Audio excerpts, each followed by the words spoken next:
मध्य प्रदेश की राजनीति में आने वाले समय में होने वाली बड़ी उथल पुथल के संकेत अभी से मिलने लगे हैं। कई स्थानों पर नेता बगावती तेवर अपना रहे हैं, तो वहीं कुछ नेता अपनी जमीन को मजबूत करने की कोशिश में जुटे हैं।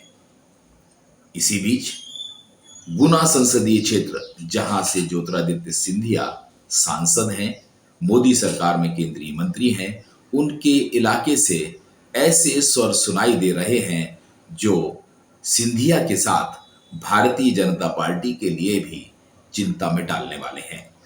दोस्तों नमस्कार, मैं हूं संदीप पौराणिक। गुना संसदीय क्षेत्र में आता है शिवपुरी, और शिवपुरी नगर पालिका परिषद के विधायक लामबंद होने लगे हैं और उन्होंने अध्यक्ष गायत्री शर्मा के खिलाफ मोर्चा खोल दिया है। बात सिर्फ मोर्चा खोलने तक नहीं गई है, बल्कि 18 पार्षदों ने सामूहिक तौर पर इस्तीफा ही दे दिया है। इन इस्तीफों को काफी महत्वपूर्ण माना जा रहा है। वजह भी है कि एक साथ 18 पार्षद क्यों नगर पालिका अध्यक्ष के खिलाफ खड़े हुए। नगर पालिका अध्यक्ष गायत्री शर्मा को सिंधिया परिवार के करीब माना जाता है और उन्हें अध्यक्ष भी उसी कोटे से बनाया गया, और अब पार्षद लामबंद हो गए हैं। जिन 18 पार्षदों ने सामूहिक इस्तीफे दिए हैं, उनमें 12 पार्षद तो भाजपा के हैं। हाँ, ये बात सही है कि कांग्रेस और निर्दलीय पार्षद भी उनके साथ हैं, लेकिन 12 पार्षदों ने भी अगर सामूहिक इस्तीफा दिया है तो ये अच्छा संकेत नहीं है। और वो इलाका जहां से ज्योतिरादित्य सिंधिया सांसद हों। वैसे भी दूसरी तरफ हम देखें तो कांग्रेस लगातार सिंधिया को घेरने की कोशिश कर रही है। इसी क्रम में कांग्रेस ने जिलाध्यक्ष गुना का जयवर्धन सिंह को बनाया है। जयवर्धन सिंह दिग्विजय सिंह के पुत्र हैं और उनकी सक्रियता गुना में बढ़ने लगी है। एक तरफ जयवर्धन सिंह की बढ़ती सक्रियता और दूसरी तरफ पार्षदों की लामबंदी, नगर पालिका अध्यक्ष के खिलाफ इस्तीफा, ये संकेत दे रहा है कि कहीं ना कहीं गुना संसदीय क्षेत्र में एक ऐसे समीकरण विकसित करने की कोशिश की जा रही है जो सिंधिया के लिए मुसीबत पैदा कर सके।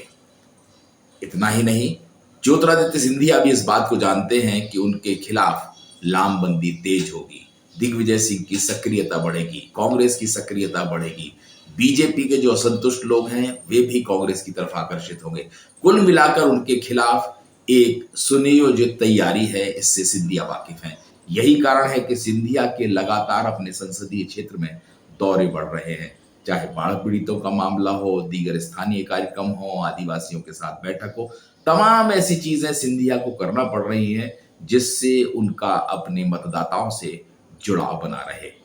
गुना संसदीय क्षेत्र का विकास हो, वहां सुविधाएं मिले, तमाम योजनाएं भी सिंधिया वहां लेके आ रहे हैं। लेकिन जो वर्तमान हालात बन रहे हैं, बीजेपी के पार्षद ही लामबंद हो रहे हैं और उन्हें कांग्रेस का साथ मिल रहा है, ये संकेत हैं कि सिंधिया के खिलाफ बीजेपी के असंतुष्ट और कांग्रेस के लोग मिलकर मुहिम चलाने की तैयारी में हैं। बगावत के जो स्वर सुनाई दे रहे हैं वे सिंधिया के लिए चिंता में डालने वाले जरूर हैं। यही कारण है कि कांग्रेस भी चाहती है कि बीजेपी का जो असंतोष है उसका लाभ लिया जाए, तो दूसरी तरफ बीजेपी एकजुट होने की कोशिश में भी है। गुना संसदीय क्षेत्र में शिवपुरी आता है, अशोकनगर आता है। कांग्रेस ने यहां लगातार विरोध प्रदर्शन भी किए हैं। बाढ़ का मामला आया तो कांग्रेस ने वहां डेरा डाल लिया। अशोकनगर में मानव मल खिलाने की बात आई तो भी कांग्रेस ने जोरदार प्रदर्शन किया। कुल मिलाकर कांग्रेस की कोशिश सिंधिया को घेरने की है।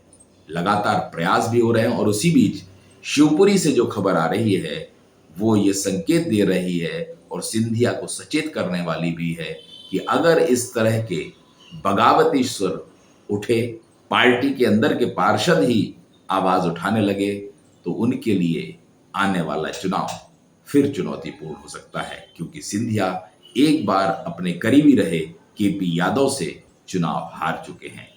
ये स्थितियां गुना में सियासी तौर पर काफी अहम मानी जा रही हैं और देखना होगा सिंधिया इन हालातों से कैसे निपटते हैं। दोस्तों आज के लिए इतना ही। नमस्कार।